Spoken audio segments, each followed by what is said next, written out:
the subcommittee meeting went pretty well.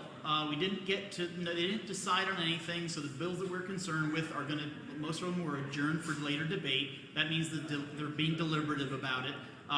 We got to talk about a couple of our election integrity bills, the first two, and so we'll have some of the folks here who testified speak on that. And we did hear from both sides, unfortunately, of the ranked choice voting, but I get the feel of the room. Leadership is probably not inclined on that, but again, we're going to revisit it. So we got to keep up the pressure on these folks, and again, the Judiciary Committee, you can keep corresponding with them to tell them how you feel about it. Please do that, pile in there. And so with that, I'm going to let Laura Shar give a little synopsis of the meeting. Yeah, I actually was, I was really happy with how it worked out today because we were able to get 2 of our 3 speakers in. I didn't get to talk, but actually, I think that the 2 speakers did an excellent job, Julie and Lee. They were able to express our issues, and I think they were able to negate what some of the other people were talking about with our bills. It's not conspiratorial. There are issues. Many of us did canvass. We've seen the issues firsthand. And so I think that the speakers just did a great job, and I'm so glad that they were able to talk. And I just thought it was a good day. So hopefully we'll take some more action from here on. I'll let Lee talk next. Do you want to talk about what happened today? I was glad to get to talk. I was sad that we didn't have more people speaking against the ranked choice voting, which has to be. It is absolutely a system to elect a minority candidate. Never give a plurality. They will always throw ringers in there to pull votes off of your lead candidate, so that you have to have that 50% plus one if you want a majority candidate elected. And so everybody needs to make sure that they're looking toward that. And if they want to if they're concerned about money, which they keep talking about, let's get rid of the early voting. That costs too much. And just give us a holiday on election day and let everybody be off so they can show up at the polls and go with their friends and not forget. It actually suppresses voting. It does not increase voting. Yeah, and I wanted to make another point, and that was the thing that was concerning to me today. It was a lot about money. Our vote is our voice. And it is not about dollars and cents. That's right. And we should not make sure that our voice is negated by a ranking system. It's one vote, one person, and that's the thing that most offended me today, was them talking about taking away my individual vote to give it to someone else because we're ranking, and the fact that they might do that because it's just too expensive. Think of all the government waste, but our elections are too expensive. Are you kidding? So I'll let you and just the one other thing about that is that the most important thing that they do is our voting. That's right. Okay, Lily, do you want to say something? Yeah, I was really glad to have a chance to talk. I'm a cybersecurity expert. I like to make sure that people understand and broadcast about the risks to the voting machines, the voting computers. Unless we have a clear path to paper, we're going to continue to have dumpster fires for elections. So I want to say one. Sorry, I'm really sorry taking up a lot of time here. If you guys look at Mayor Tao from Oakland, okay, she won on ranked choice voting, and it took actually 6 months because the system's so screwed up. They don't even know how the machines made all the errors, even with their own ranked choice voting rules. It took 6 months to determine an outcome. In fact, they couldn't even come with an outcome, so they disappointed her. They got frustrated with their own system that they implemented. And now that the NAACP did an audit and looked into it, they're like, oh my gosh, Mayor Tao didn't even win. It was actually the incumbent that won. And so now what they're saying is that it's so expensive that we can't even fight it because it just costs too much money. So we're just going to recall the mayor. And that's their own Democrat Party. That's why Gavin Newsom himself said this is the most corrupted thing he have ever seen. Governor Jerry Brown and President Trump too. He said this is corrupted. Never in America will we raise our children to finish a race in third place expecting a first prize trophy. That doesn't happen in America. We compete to win. And you know what our Constitution's about? And what makes this country great is we have diversity, we have difference. I will sit any day, all day, and fight someone that's pro-choice because I'm pro-life, and let's come up with an agreement together and let's work with some ideas.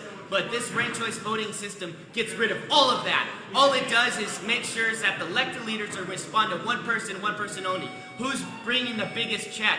And with these 501c4s that they're funneling tens and 20s of millions of dollars, they're going to control the whole entire state. And your $2,800 and your door knocking doesn't mean a darn. It doesn't mean a dime. Actually, in fact, it's a penny. It's worthless. And if you just saw the AP News today, Putin said that he's taking back Alaska. And you know what? Not one senator, not one congressperson from Alaska, not one elected leader, not one governor is going to say anything. Why? Because ranked choice voting is in place.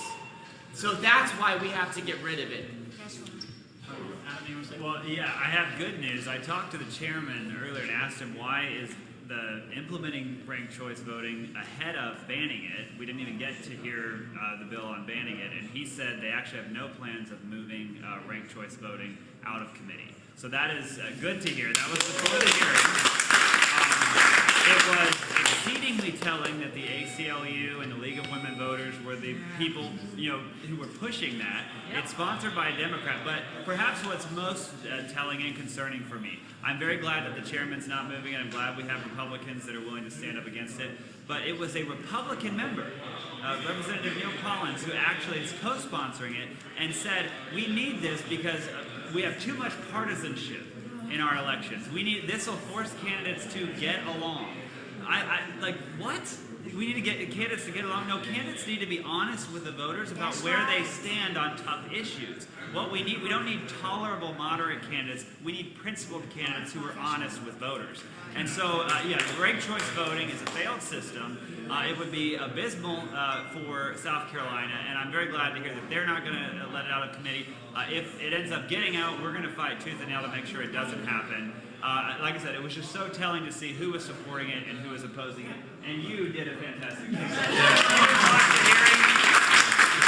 If you didn't watch the hearing, we need to clip that and share it because it was fantastic. So thank all of you for coming. Thank those of you that called. I know a lot of people called and emailed people to oppose ranked choice voting. We have to be vigilant on this stuff because the arguments that were used, especially the one about us not having enough money or it's costing too much.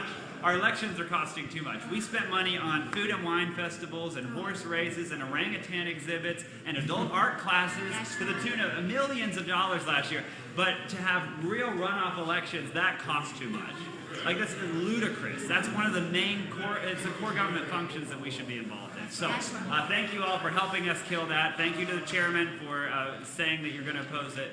And what we've got to do now is focus on getting the election integrity bills passed. So. Chad Payton. Veterans for Trump. I am Chad Cate with Veterans for Trump. I'm here to represent veterans that have fought for these rights, which are votes, or being able to vote, from the 19th Amendment for women to everybody else in this country having the freedom to do so. I watch the typical silly that happens in this building to somebody up there trying to explain ranked choice voting as ice cream. I've never seen anything like it. We continue to look at the stupid around us and we just say, it'll figure itself out. But when it comes to these issues, voting, our nation's security, what else is there?